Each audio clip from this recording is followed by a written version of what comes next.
प्रिय दर्शकों, star moon astro channel में आपका हार्दिक स्वागत है। मैं टीसी गौतम एस्ट्रोलॉजर। आज हम सस योग के विषय में बात करेंगे।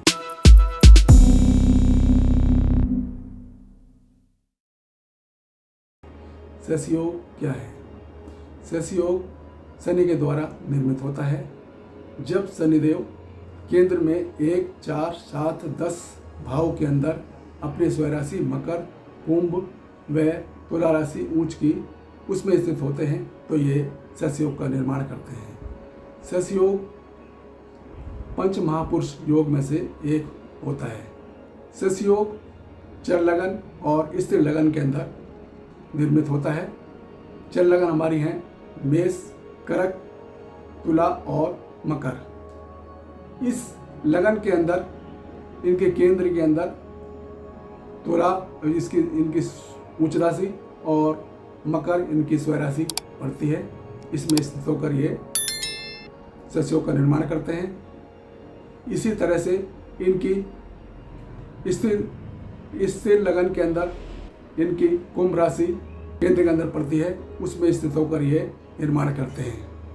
तो जैसे मेष लगन है, मेष लगन के अंदर इनकी सप्तम भाव के अंदर इनकी उच्च राशि तुला पड़ती है, उसमें स्थित होकर, और दसम भाव के अंदर इनकी स्वराशि मकर पड़ती है, उसके अंदर स्थित होकर ये योग बनाते हैं सस योग। और इसी तरह से अगर हम कर्क लगन का देखें तो कर्क लगन के अंदर चौथे भाव के अंदर इनकी उच्च राशि पड़ती है तुला, और इनकी सप्तम भाव के अंदर इनकी मकर राशि पड़ती है। उन दोनों में से कहीं भी बैठकर ये सस योग का निर्माण करते हैं। इसी तरह से यदि तुला लगन के अंदर लगन में ही इनकी उच्च राशि होती है और इनकी चौथे भाव के अंदर मकर राशि पड़ती है, उनमें बैठकर कहीं भी सस योग बनाते हैं। इसी तरह से मकर लगन के अंदर ये लगन में ही इनकी स्वराशि पड़ती है, वहाँ बैठकर, और इनकी दसम भाव के अंदर इनकी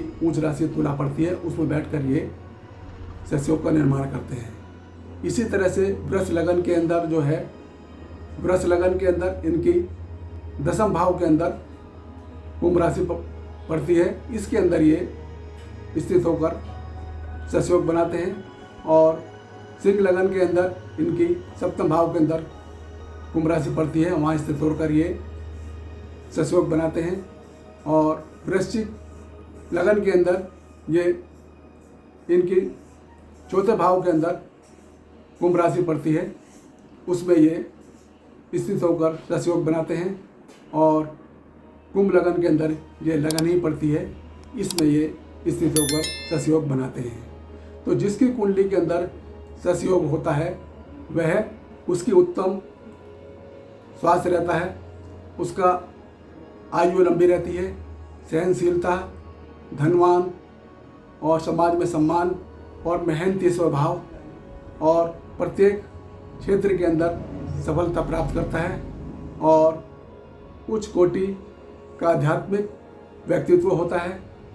बड़ा आध्यात्मिक गुरु, योगाचार्य, कथाकार, प्रवचनकार, प्रेरक, वक्ता, और धन संपत्ति समृद्धि प्रसिद्धि उसको सहज ही प्राप्त हो जाते हैं, और छुपे हुए रहस्यों को वह जानने की उनके अंदर क्षमता बहुत होती है। इसी तरह से वो किसी भी चीज़ का विश्लेषण करने में सटीक और पूर्णता उनको प्राप्त होती है, और वे धार्मिक जो है क्षेत्र के अंदर बहुत बड़े व्यक्ति बनते हैं। इसी तरह से हम कार्य क्षेत्र के अंदर हम देखें तो ये जो है इनके सरकारी अफसर होते हैं, ये बड़े, और अभियंता और वकील, जज, शराब के व्यापारी होते हैं, पेट्रोल पंप के इनका कार्य होता है, बड़े इंडस्ट्री होते हैं, बड़े नेता, सीएम, मंत्री, पीएम तक भी हो सकते हैं, और भूमि भवन से संबंधित कार्य में भी जो है इनका सफल रहते हैं। ये कंस्ट्रक्शन के काम के अंदर सफल रहते हैं, और खनिज पदार्थों के भी जो है इनका व्यापार रहता है, और इनके एक से अधिक व्यापार होते हैं। इसी तरह से ये उद्योग जगत के अंदर भी बहुत ऊंचाई पर पहुंचते हैं। तो अब ये शनि जो है जब सस्योग बना रहा है उस वक्त शनि अगर स्ट्रॉन्ग स्थिति के अंदर है तो ये फल तभी मिलते हैं। ये तो हम सभी जानते हैं कि किसी भी ग्रह का फल तभी मिलता है जब वो अपनी बलवान स्थिति के अंदर होता है। तो यदि मान लो शनि अगर कमज़ोर स्थिति के अंदर है, जैसे मान लो बाल अवस्था या मृत अवस्था 0 से 1, 2, 3 अंश पर या 27-28 अंश पर होते हैं तो ये कमज़ोर होते हैं। और ऐसे ही सूर्य से अस्त भी नहीं होने चाहिए तो भी ये कमज़ोर हो जाते हैं, तो फल देने के अंदर इनका प्रभाव कम होता है। तो ऐसी स्थिति के अंदर हम जो है इनको रत्न के द्वारा और बीज मंत्र के द्वारा हम इसको बलवान कर सकते हैं। जैसे नीलम रत्न है इनका शनिदेव का, उनको हम धारण करें, लेकिन उनको थोड़ा हम चेक करें उसके बाद ही इसको धारण करें। और इस तरह बीज मंत्र का भी जो हम धारण करें बीज मंत्र का। जैसे इनका जो बीज मंत्र है ओम प्राम प्रीम प्रोम से शनिचराय नमः, इसका जाप करें, एक माला तो अवश्य करें। तो इससे जो है बलवान होते हैं शनिदेव और अपना फल जो है अच्छा करते हैं।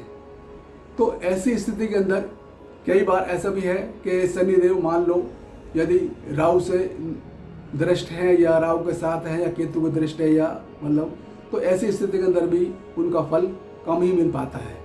और यदि मान लो वह अपनी उच्च राशि के अंदर बैठे हैं और सस्योग बना रहे हैं तो उस स्थिति के अंदर हमें जो है शुक्र का भी जो है हमें स्थिति देखनी चाहिए।